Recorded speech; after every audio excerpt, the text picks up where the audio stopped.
Thursday, November 21st, 1963. A warm, sunny day in Texas. President John F. Kennedy and First Lady Jacqueline Kennedy begin a two-day, five-city political tour. Crowds cheer as they arrive, hopeful, excited, full of pride. 24 hours before the assassination, 12:30 p.m., San Antonio, Texas. Kennedy arrives at Brooks Air Force Base. He is joined by Vice President Lyndon Johnson and Governor John Connally. He delivers a speech about aerospace medicine and America's future in space. The crowd welcomes him with applause. The president is confident, smiling, unaware this is one of his final speeches. 20 hours before, 4:30 p.m., Houston, Texas. Kennedy speaks before the Latino civil rights group LULAC.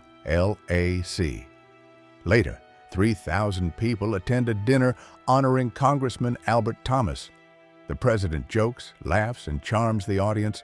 But elsewhere in Texas, something darker moves. In Dallas, Lee Harvey Oswald, 24, finishes work at the Texas School Book Depository. Strangely, he asks co-worker Buell Wesley Frazier for a ride to Irving on a Thursday, not the weekend. "I need to pick up curtain rods," he says. Instead, he's going to retrieve his rifle. 15 hours and 20 minutes before, 9:10 p.m., Houston, Fort Worth Kennedy finishes the gala. He and Jackie board Air Force One and fly to Fort Worth. They arrive late. The city welcomes them with flags and cheers. They check into the Hotel Texas. It's the last night they will spend together. Meanwhile, in Irving, Oswald spends the evening with his wife Marina and their children in the garage, hidden in a blanket, his rifle, a 6.5 millimeter Italian Mannlicher Carcano. He checks it carefully. No one sees. 12 hours before, midnight. Fort Worth, the president reviews tomorrow's schedule, a breakfast speech, then a trip to Dallas. He goes to sleep. Oswald sleeps in the living room of the house where his family is staying. The rifle is nearby. His plan is set. 7 hours before, 5:30 a.m., Irving. Oswald wakes before dawn. He removes his wedding ring, leaves it in a cup next to it. $170, almost all he has. He quietly retrieves his rifle, wrapped in brown paper. 5 hours before, 7:23 a.m., on the road to Dallas, Frazier arrives. Oswald carries the long paper package. "What's in that?" "Curtain rods," Oswald claims calmly. They drive toward downtown Dallas. Inside the package, the rifle that will soon kill a president. 4 hours before, 8:30 a.m., Fort Worth. Rain is falling.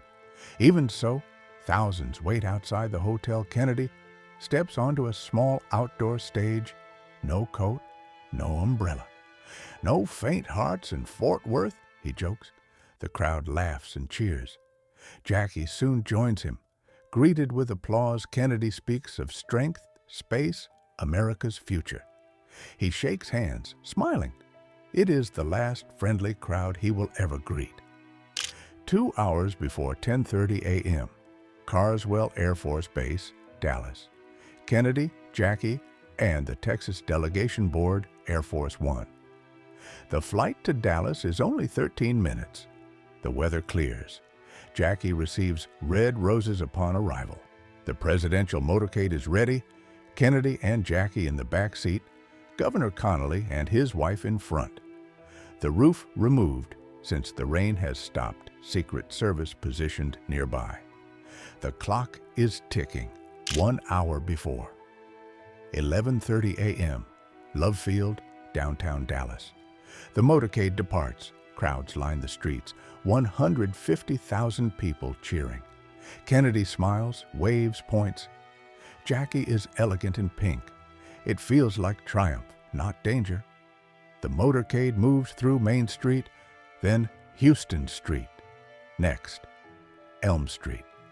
The final turn, the moment of the assassination, 12:30 p.m. Dealey Plaza. The limousine rolls past the Texas School Book Depository. Nellie Connolly turns and says, "Mr. President, you can't say Dallas doesn't love you." Kennedy smiles a second later. A rifle cracks. Bang! A bullet strikes Kennedy in the upper back, exiting through his throat. He lifts his hands to his neck. Bang! Bang! A second shot explodes into his skull. Blood, bone, and brain matter erupt.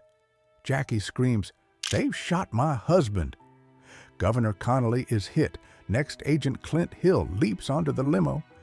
Jackie crawls onto the back, reaching for fragments of JFK's head. People scream.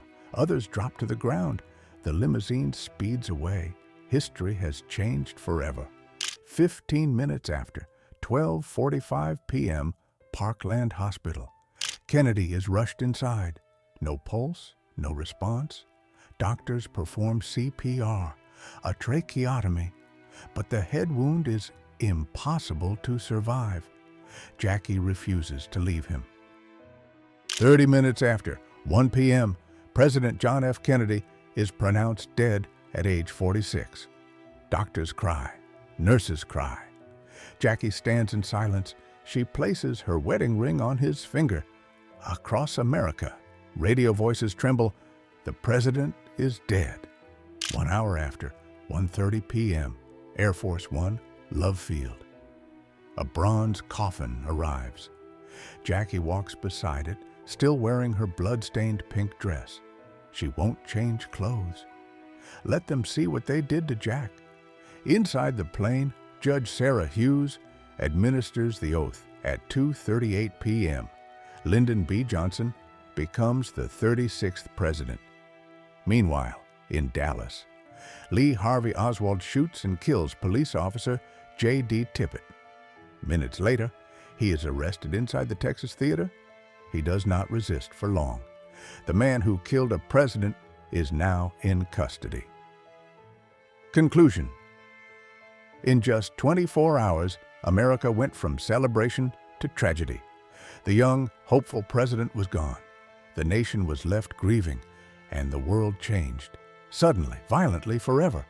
24 hours before, hope. 24 hours after, heartbreak.